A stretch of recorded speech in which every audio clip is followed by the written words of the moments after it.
Welcome to the SheSpeaks podcast, a podcast created to elevate women's voices across diverse backgrounds on topics impacting women. I'm your host, Aliza Freud, founder and CEO of SheSpeaks.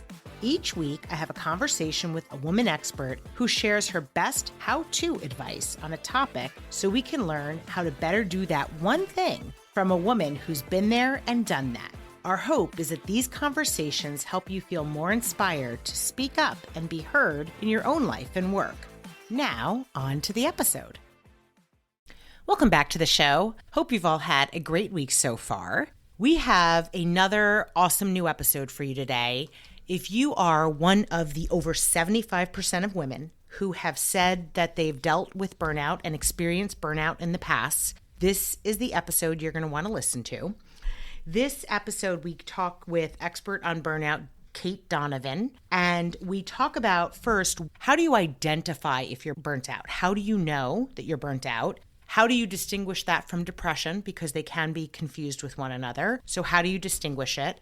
And then what can you do to prevent burnout and what can you do to recover from burnout? So this is, I think, just an eye-opening conversation. I learned so much. We also talk about some of the tests. There are lab tests now that doctors are able to give you that can help you understand what some of the underlying issues might be that relate to what happens as burnout exists in our bodies. We talk about how there are brain changes that can occur from burnout, and it's basically an enormous amount of stress to the system. So what are some of the things that now they are looking at doing that are medical interventions? So I am excited for you to hear this episode because I think that it is chock full of good information. Hopefully you will get some good insights into this so that if you or somebody you know, somebody who you care about is suffering from burnout, hopefully you will give them a chance to hear this too and share this conversation with them. I hope you enjoy this and we're going to jump into it. Here we go. So I'd love to first start, if we can, with you talking a little bit about your own story of burnout. So I really was upended by burnout because I was the person who always followed her heart. I finished pretty close to the top of my class in high school, got a scholarship to Boston University as a pre-med student, was going to be a doctor. I was a year and a half in and I was like, oh no, this is not for me. And I left a almost fully paid undergraduate degree at Boston University to move to California and do a master's program in Chinese medicine. So I made this massive shift because I knew it wasn't right. And during my schooling, I took a trip to Argentina, met my future husband, who happens to be from Poland, not Argentina, just to like really throw us all over the world. I finished my degree in California, moved to Poland, created a successful acupuncture practice in Warsaw. My husband got a job offer in Prague. We moved to Prague, spent 6 years in Prague. During that time, this life sounds so perfect. How many people have these opportunities? How many people are able to say, I followed my heart, I did what I wanted, I met the right person, and I was feeling awful. And all my friends were like, so jealous of your life. And I was like, I'm miserable. And I didn't understand what was happening. I didn't attribute it to stress. I didn't know how I could even be stressed. I had this incredible experience, this incredible life. And one day I read an article about burnout. All my years as a healthcare practitioner, I had never heard of it. And as I was reading the article, you know when something is so true and it just hits you right in the gut and you get full body chills. And I was reading it, I got them again just now, and I was reading it and I was like, oh my God, this is what's happening to me. My thyroid had let go. I was exhausted. I was gaining weight. Like everything was a mess and I couldn't figure it out. And it just clicked that day. And I went down through, of course, this like period of transformation afterwards. I am not one of those people that does the work she does now because I did it all by myself and now I'm going to help you do it better. No, I had all the help in the world. I used every bit of help I could afford. So I had at the time a coach, a therapist, a functional medicine practitioner, and an acupuncturist, all at different times, but still my recovery required all of those things, plus a huge amount of introspection. And as I was coming out of it, people started, as this happens, right, asking for help. Then I moved back to the States, realized that the state that we moved to is the only state in the country where my acupuncture license is not valid. So I had wanted to sort of move into speaking and coaching, and so I used it as an opportunity to do that. And now here we are 4 years later in a different world, in a different, just different. Thank God. Wow, lot to unpack. And I want to go back to one of the first things that you said, because the more I think about the burnout idea and which inevitably so many of us feel at some point in our life, the more I think that it's something in us that's telling us that there's a change that's needed, that we need to do something different. And then it's a matter of, how do you find that thing you want to do next? How do you know if you're burnt out? What does it feel like? So burnout has a very clear definition based on the World Health Organization. I do not fully agree with this definition, but it is the central tenet on which we must function right now, because otherwise we're going off on tangents and everybody's talking about something different. So the first part of burnout is that there are 3 components involved. The very first component is physical and emotional exhaustion, which basically covers almost every symptom you could have, right? Which is like the silliest. It's so silly, but physical and emotional exhaustion.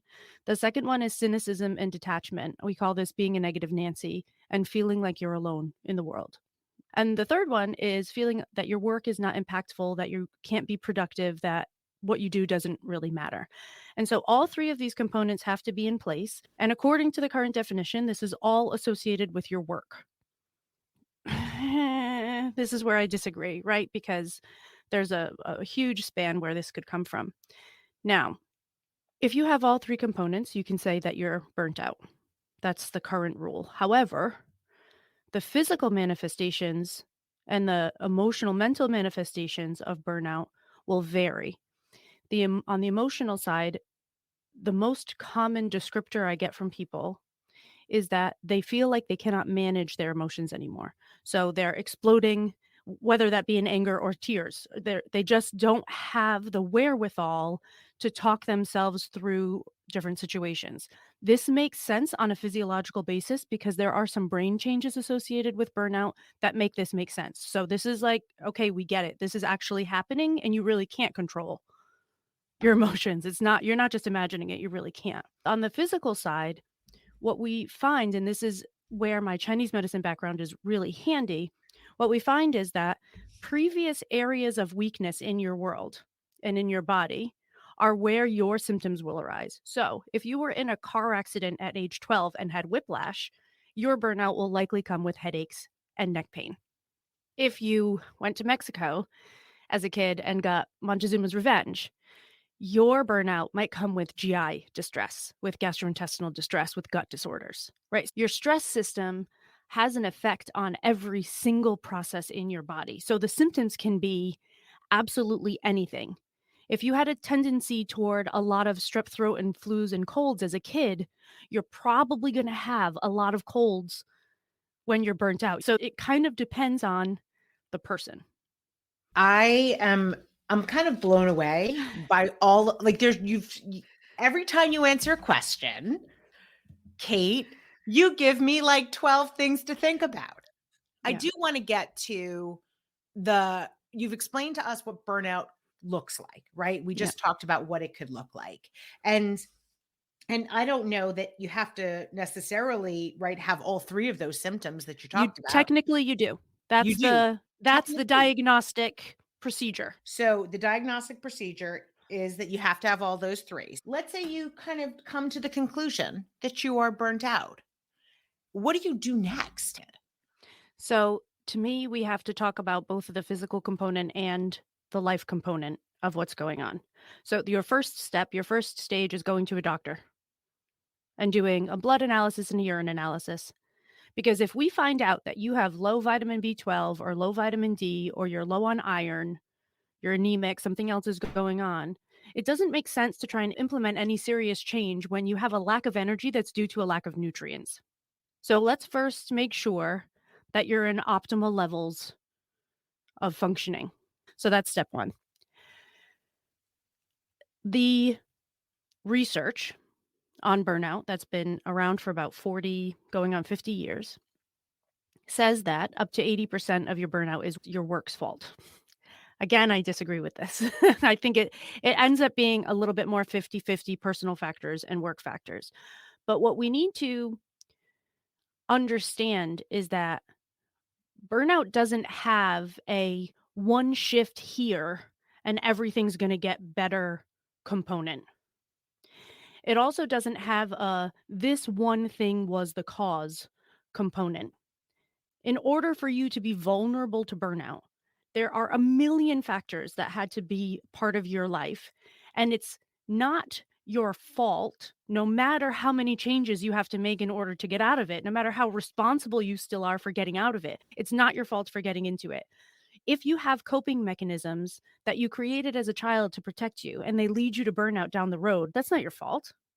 That's just life, right? So before we get into, I'm going to change this one thing and my life is going to get better, we have to understand that if your stress response system is constantly overloaded, we have to look at the life overall and say, well, what is overloading it? And it might be that you have a micromanager for a boss. It might be that you're underpaid. It might be that you're a mother to 2 kids under 3 and you just can't manage. It might be that you have a terrible partner. So I guess that's my question then about this balance that we're talking about, whether it's, 100% work or 50-50. We talked about, I feel like I encounter women in day-to-day life who don't work at all, who feel burnt out, Of right? course. Why does work have to be a component of the burnout? Because according to the researchers don't have really great ways to differentiate burnout from depression right now. And there's a Mm, lot of overlapping symptoms. It's not mhm, the same thing. I've experienced them both, and they were different for me mm, personally.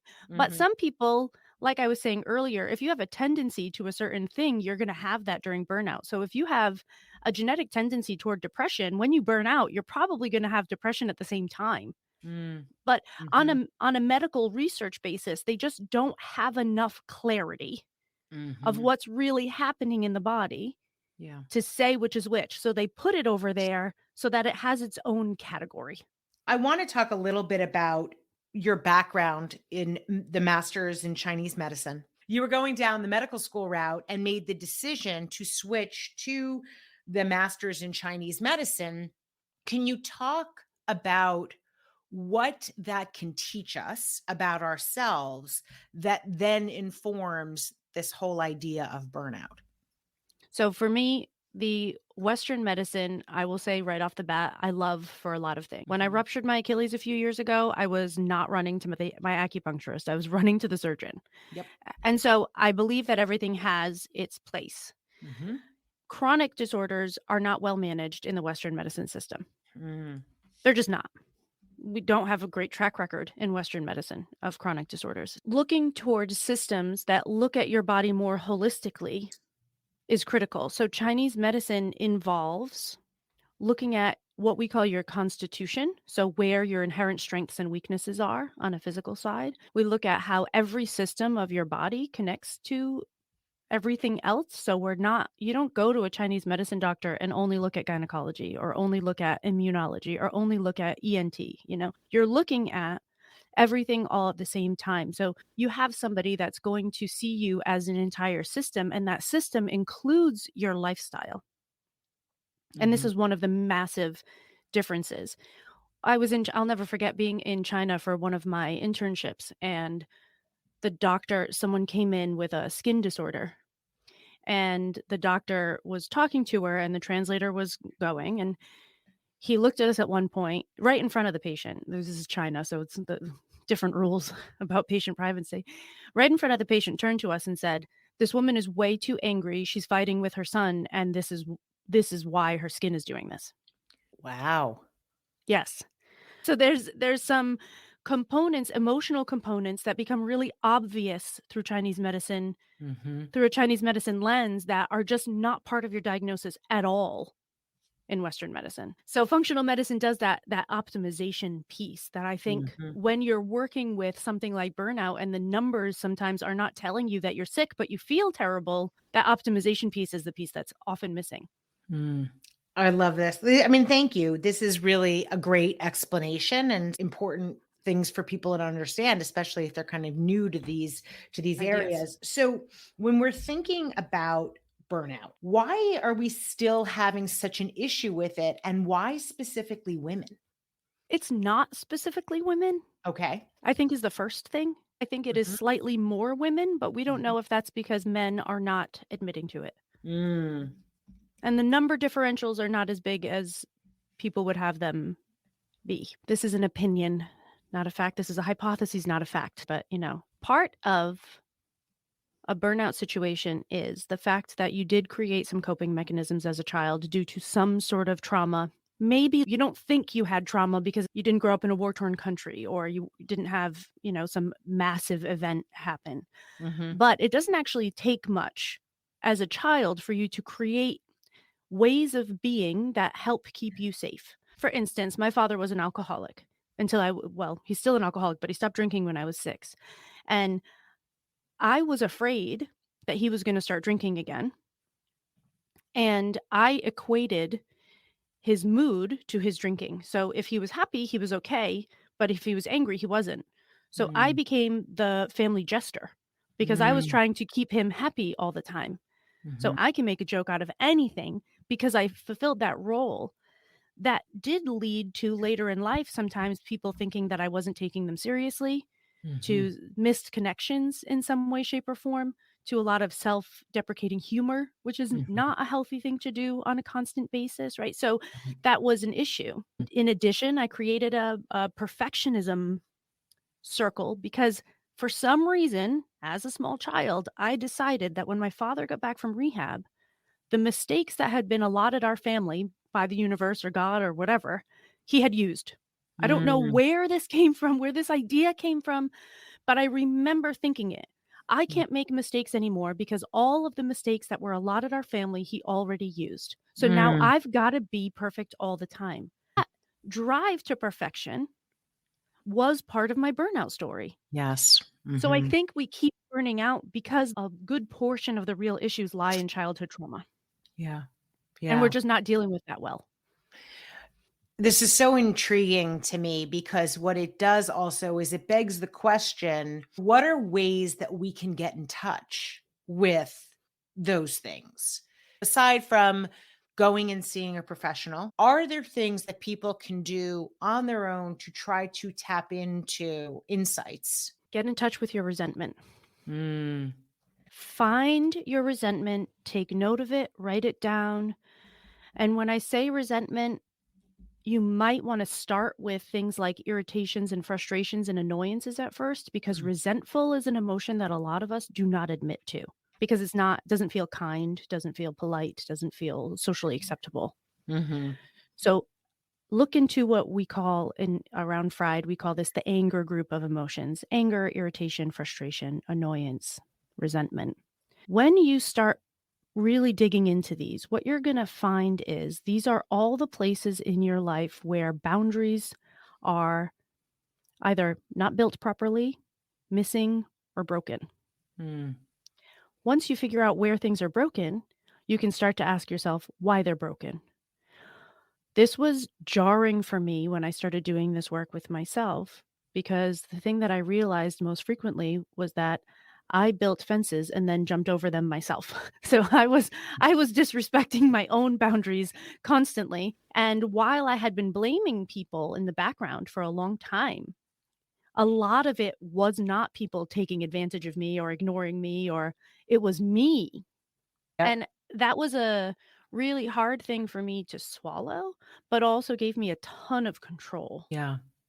Well, I'm glad you brought that up because there is something that I think is difficult maybe in the time that we're living in right now where we do seek to say, well, it's not your fault.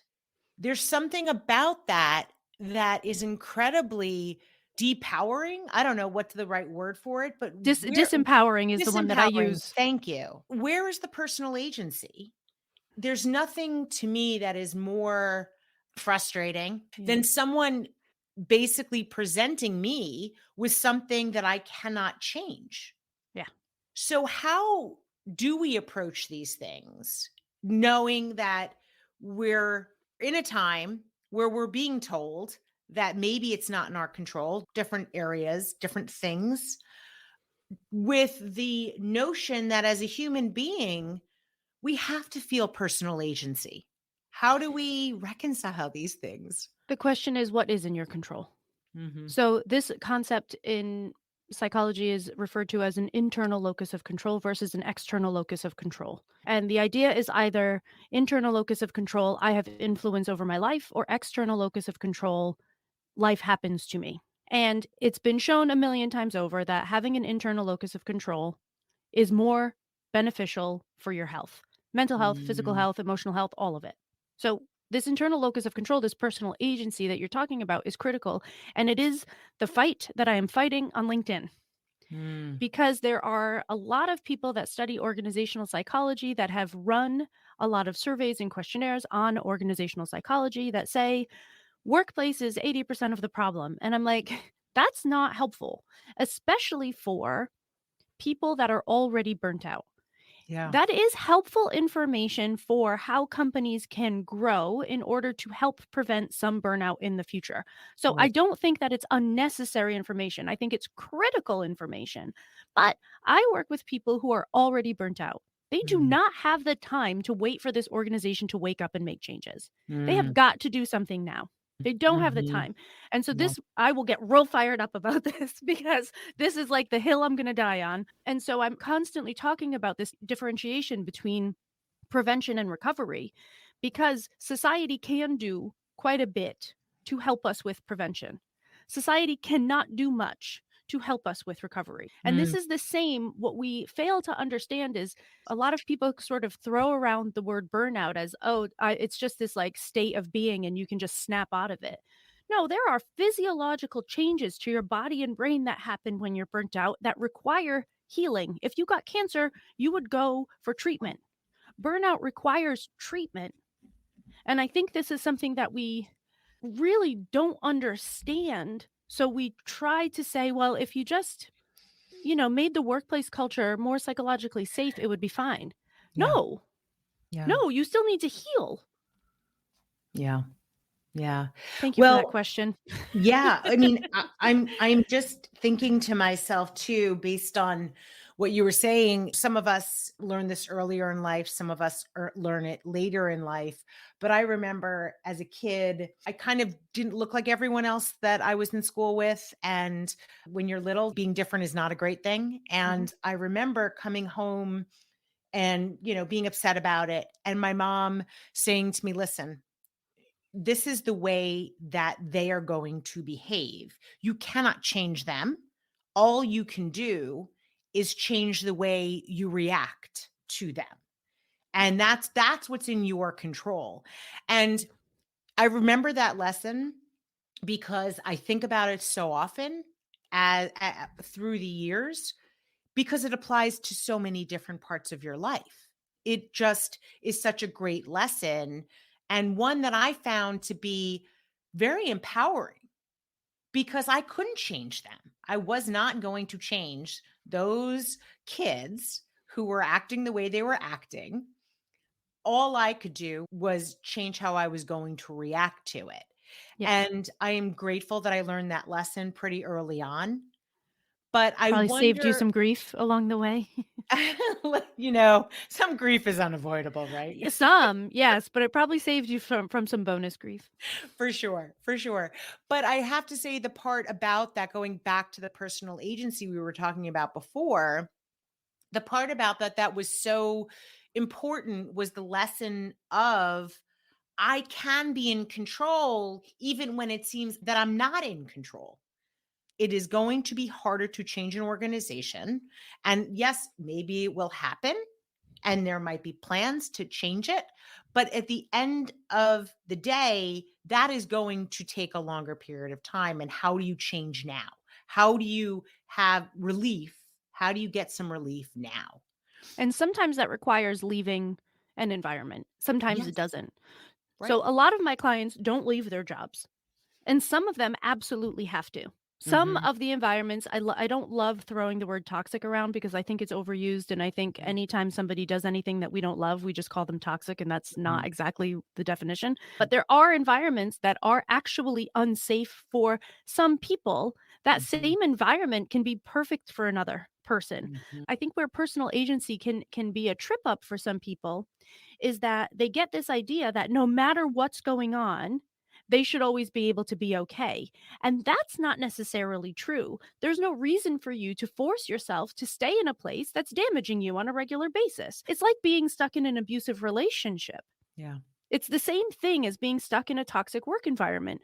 So I think we get caught up in this idea that I can't tell you how many people I've spoken to that have said, "Well, I've pretzeled myself into so many shapes to try and fit into this place, and I don't know how to pretzel myself anymore." I'm like, "Well, then you've got to go. You don't fit in here." For Mhm. whatever reason, maybe it's the personnel, maybe it's the overall culture, maybe it's it doesn't matter. But we try too hard, I think sometimes, to fit into places where if we just looked at the data, we just don't fit into. Yeah. So stop trying to be the missing jigsaw puzzle piece in a jigsaw puzzle that doesn't include you. Mhm. Yeah. Well, and that it's okay to take yourself out of situations that aren't serving you. Exactly. Right. Exactly. And I think this is where the personal agency gets a little tricky because people start to think, well, if I have personal agency and I have that amount of control, then I should be able to be okay in every Mm. situation. And Mm-mm. that's just not, Mm-mm. you're just Yeah. not going to be okay in every situation. Right. And that is a really fair point. So how can we heal from burnout? You start with going to a doctor and finding out if you have some sort of nutrient thing off, because Mhm. if you can't mindset your way out of a vitamin B deficiency, Mhm. it's just not going to happen. The next thing you do in my world, according to me, is look through the resentments, Yep. look through the angers, find where the boundaries are broken. You're not going to be able to put them all into place at once. The questions that come up after that is, why are these things broken? What is the behavior that I created to match this energetic situation that we do not my number one rule is that we do not demonize behaviors in my Mhm. coaching practice ever. Mhm. You created this as a protective mechanism. It's absolutely acceptable. It worked for you for probably 25, 35 years. So thank you to this mechanism for keeping you safe all of these years. And also, it might not be working for you in X, Y, and Z situations. So, Yeah. where can we still use this? Like, if you're a perfectionist and you're my brain surgeon, please keep your perfectionism on for my surgery. My Please, please, please. please. So, we don't necessarily need to eliminate our behaviors. We need to Mhm. use them well. Yeah. So, your job is going to be to start adjusting where you are using certain behaviors, where they're really going to support you and fuel you, and Right. where they're just not necessary. Right. Once you start doing that, we go through what we call the life pruning process. When you have a tree that you want to grow in a certain way and you want all the leaves to be flush, you cut away dead branches, you cut away certain shapes, you cut away extra, right? So we prune your life. You have to start to take things off your plate when we are really busy. We tend to throw things on our plate without realizing, like, well, I'm just so busy, I'll just throw that extra thing in and I'm just going to get it done. And everything has this massive sense of urgency. Mm. You have to stop and look at the plate. Yeah. What is on this plate? What needs to be taken off this plate? This is part of the resentment process as well. When you go through the resentments, the first question that I have people ask themselves about tasks that come up during the resentments is, does this thing need to be done? Mhm. This is the first question. Does Mhm. this thing need to be done? Because if it doesn't need to be done, honey, ship it. Yep. Get rid of it. Mhm. We don't need it. Get it out of here. Mhm. So what I've found as a typical rule is that Between 10 and 20% of the things that we're doing every day don't need to be done at all. Between 10 and 20%? 10 and 20%. Hmm. That's a huge number. Yeah, it sure is. That's a lot of time. It's a lot. It's a ton. But we're so wrapped up in a lot of the things for business owners out there. When you start your own business, you start doing things and you wear a ton of hats. And at some point, you have to take some of the hats off. And at some point, you have to decide if something is actually making any monetary difference in your business or not. And at some point, a lot of us just don't get to at some point. So we are continuously doing things that are not actually adding value to any part of our business, but we continue them because I've always done it this way. Right. That's the stuff that we got to get rid of. Once you get your energy back, you move through this resentment, you get rid of some stuff, then it's boundary building time. Yeah. Where do the boundaries need to be repaired? Where do they need to be built that they were never built in the first place? And where do you need to stop jumping over your own fence? Yeah. Those 3 components. You spend a lot of time in that zone. Yeah. The rest of your life, probably. Yeah. Well, because it's going to shift. I mean, Yes. That's the other thing too. We go through different seasons of our life and things evolve. And that's why I think there's this thing that we do where we look back and we go, why did I do that? Why did I do that? And it's because we needed to do it then. We were different then than we are today. We evolve. But it's almost as if we don't allow ourselves that recognition that we are evolving creatures. Well, and we get attached to our identities.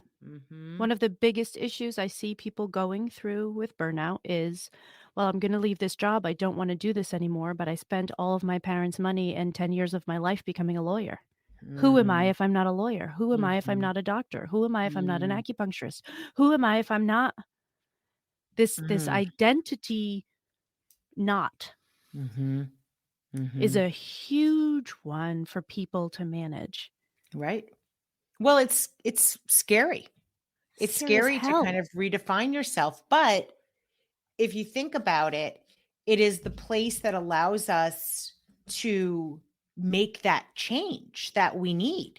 And it's important for us to recognize that we can change, that something that was good for us 5 years ago, 10 years ago is not going to be good for us now. Even if you're good at it and people praise you for it. Amen. Right. Wow. So, well, Cait, if people want to learn more about what you're doing, how you do it, what is the best way for them to do that? The best way to get into all things me is through Fried the Burnout podcast, because there you can check out all sorts of different topics, find the things you need. All of the show notes have every way, shape, and form to contact me. So that's all there. But the best way, if you're listening and you're like, I need more information, the podcast, we're on 186 episodes right now. We have plenty there. There's plenty to listen to. We've covered just about every topic. So that's the best place to start. I love it. Well, and I can say I did look through some of those and you've got some great topics in there. Some that I think our listeners will resonate with them, in addition to just overall this idea of burnout and understanding it better. So thank you for spending this time with us. Thank you for asking me such fun questions. My pleasure. Thank you for listening. If you're an influencer or a brand that wants to work with us, please feel free to email us at info@shespeaks.com. Until next time.